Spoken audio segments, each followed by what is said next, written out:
পূজার সাধের অনুষ্ঠানের খাওয়া দাওয়া। এখানে মাছ, সবাই খেতে বসেছে। কেমন হচ্ছে খাওয়া দাওয়া?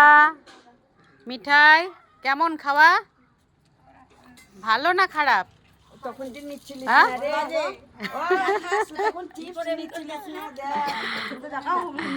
বল বল, দিদুনদের রান্না কেমন হয়েছে বল। হ্যাঁ ভালো না, রান্না খুব ভালো হয়েছে। আমি তো খেলাম ফ্রায়েড রাইস, শাক ভাজা, স্যালাড, এটা আলু ভাজা, ওখানে পায়েস, মিষ্টিটা মিষ্টি, নলিনী গুড়ের রসগোল্লা, এখানে ভাজাভুজি, এখানে বড়া ভাজা, পনিরের তরকারি, চাটনি,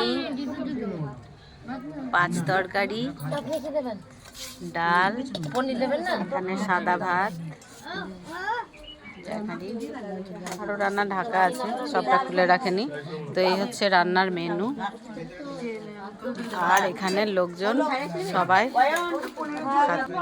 আর এই যে আমি খেয়ে উঠলাম। খুব ভালো হয়েছে রান্না বান্না, সব আয়োজন ভালো হয়েছে, খুব সুন্দরভাবে হয়েছে।